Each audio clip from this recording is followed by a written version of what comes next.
नरेंद्र मोदी अलीगढ़ में होंगे।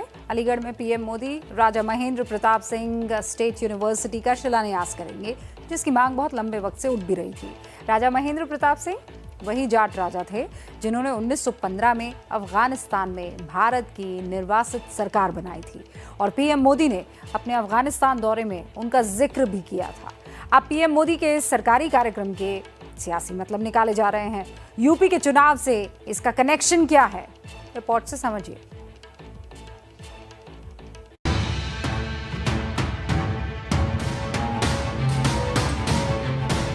Important footnote of that history, when exactly 100 years ago,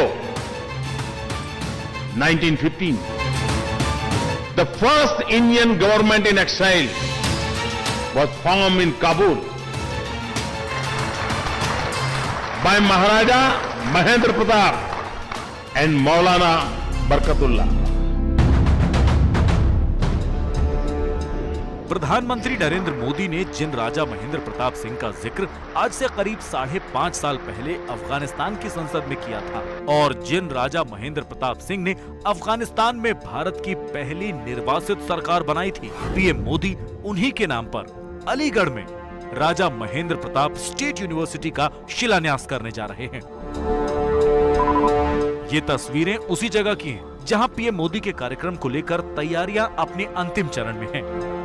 प्रधानमंत्री नरेंद्र मोदी कल यानी 14 सितंबर को अलीगढ़ के लोधा मूसेपुर गांव की ज़मीन पर बनने वाले राजा महेंद्र प्रताप सिंह स्टेट यूनिवर्सिटी की आधारशिला रखेंगे और ऐसे में एक बड़ी जनसभा को भी वो संबोधित करेंगे। अब देख सकते हैं कि ये पूरा जो पंडाल है वो बनकर तैयार है। लगातार इस समय तैयारियां चल रही हैं। लगातार आप देख सकते हैं कि तमाम जो सीटिंग अरेंजमेंट्स किस तरह से रहे, इसको लेकर काम चल रहा है। तमाम जो सुरक्षाकर्मी हैं उनकी ब्रीफिंग चल रही है। राजा महेंद्र प्रताप सिंह विश्वविद्यालय 92.27 एकड़ जमीन पर बनेगा। इसकी पहले चरण की लागत 101 करोड़ रुपए है। पहली किस्त के तौर पर 10 करोड़ रुपए दिए जा चुके हैं। जनवरी 2023 तक इस प्रोजेक्ट को पूरा करने का लक्ष्य है। राजा महेंद्र प्रताप ने ही अलीगढ़ मुस्लिम यूनिवर्सिटी के लिए अपनी जमीन दान में दी थी। लंबे समय से एएमयू का नाम बदलने की मांग उठती रही है। यूपी के सीएम योगी आदित्यनाथ ने 2019 में इसका रास्ता खोज निकाला था। उन्होंने अलीगढ़ में महेंद्र प्रताप के नाम पर एक अलग विश्वविद्यालय बनाने की तब बात कही थी। 14 सितंबर को राजा महेंद्र प्रताप सिंह राज्य विश्वविद्यालय के शिलान्यास का कार्यक्रम आदरणीय प्रधानमंत्री जी के करकमलों से संपन्न होने जा रहा है। इस यूनिवर्सिटी में प्रशासनिक भवन, शैक्षणिक भवन, लाइब्रेरी, कॉमन फैसिलिटी सेंटर, पुरुष छात्रावास, महिला छात्रावास, वीसी लॉज और अधिकारियों के आवास होंगे। ये सारे निर्माण कार्य करीब 24,917 वर्ग मीटर में किए जाने हैं और इसके लिए जमीन भी अधिग्रहित कर दी गई है। ये वो विश्वविद्यालय होगा जहां पर पहला इंडिया में डिफेंस स्टडी को पढ़ाया जाएगा। यहाँ पर जो एम्प्लॉयमेंट जनरेट करने वाले कोर्सेज हैं उनको पढ़ाया जाएगा और ये 92 एकड़ की परिधि में चलने वाला जो विश्वविद्यालय है, इसमें 100 करोड़ से ऊपर की राशि प्रथम किस्त के रूप में हमने जारी भी कर दी है।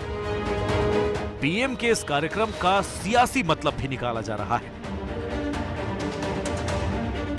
इसे समझने के लिए आपको राजा महेंद्र सिंह के बारे में जानना जरूरी है। महेंद्र प्रताप सिंह का जन्म 1 दिसंबर 1886 को एक जाट परिवार में हुआ। वो मुरसान रियासत के राजा घनश्याम सिंह के तीसरे बेटे थे। जब महेंद्र प्रताप 3 साल के थे, तब हाथरस के राजा हरनारायण सिंह ने उन्हें गोद ले लिया। राजा महेंद्र प्रताप के बारे में कहा जाता है कि उन्होंने कई विदेश यात्राएं की।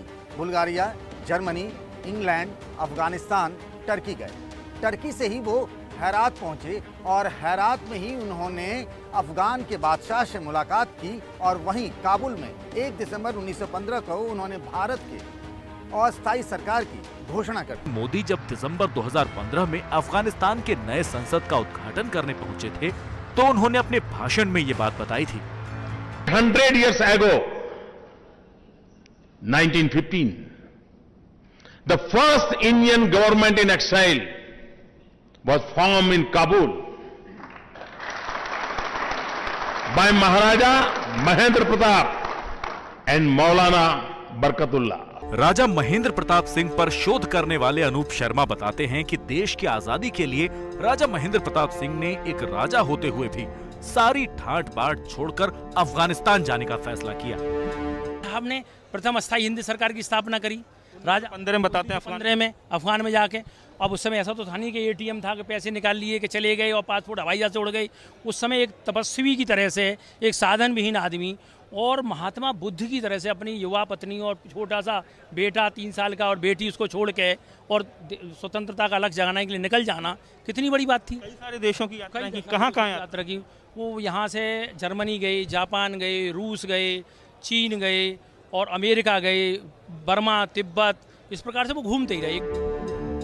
वैसे तो पीएम मोदी के अलीगढ़ जाने और राजा महेंद्र प्रताप सिंह यूनिवर्सिटी के शिलान्यास का कार्यक्रम सरकारी है, लेकिन इसे जाट वोट बैंक की राजनीति से जोड़कर देखा जा रहा है। माना जा रहा है कि बीजेपी एक तीर से कई निशाने साधने की कोशिश में है। पहला निशाना, बीजेपी की नजर जाट वोटरों पर है जो किसान आंदोलन के चलते नाराज चल रहे हैं।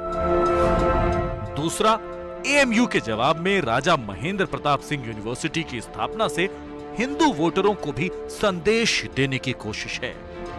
पश्चिमी उत्तर प्रदेश में किसानों, खास तौर पे जाट बिरादरी के किसानों की बीजेपी सरकार से नाराजगी की एक नहीं बल्कि कई वजह है।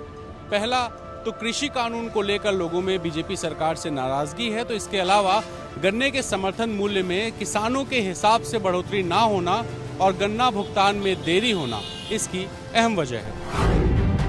बीजेपी अब जाट समुदाय को ये संदेश देना चाहती है कि जिस जाट राजा का नाम इतिहास में गुमसा नजर आता था और जिस जाट राजा को किसी भी पिछली सरकार ने वो सम्मान नहीं दिया जिसके वो हकदार थे, बीजेपी सरकार ने उन्हें तवज्जो दी। और इसके पीछे पश्चिमी उत्तर प्रदेश में वोट का सियासी गुणागणित भी शामिल है। यूपी में जाट समुदाय की कुल आबादी 6 से 7% के आसपास है। पश्चिमी यूपी की 120 विधानसभा क्षेत्रों में जाटों का असर माना जाता है। सीएसडीएस के सर्वे के मुताबिक 2014 के चुनाव में बीजेपी को 77% जाट वोट मिले थे और 2019 के चुनाव में 91% वोट मिले। और अब एक बार फिर इसी जाट वोट बैंक को साधने की कोशिश जारी है ताकि पश्चिमी यूपी में किसान आंदोलन की धार को कम किया जा सके और यूपी में इस चुनाव में एक बार फिर कमल खिलाया जा सके।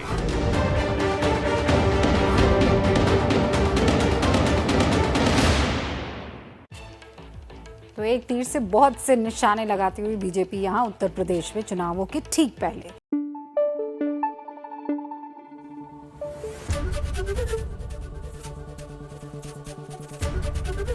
एबीपी न्यूज आपको रखे आगे।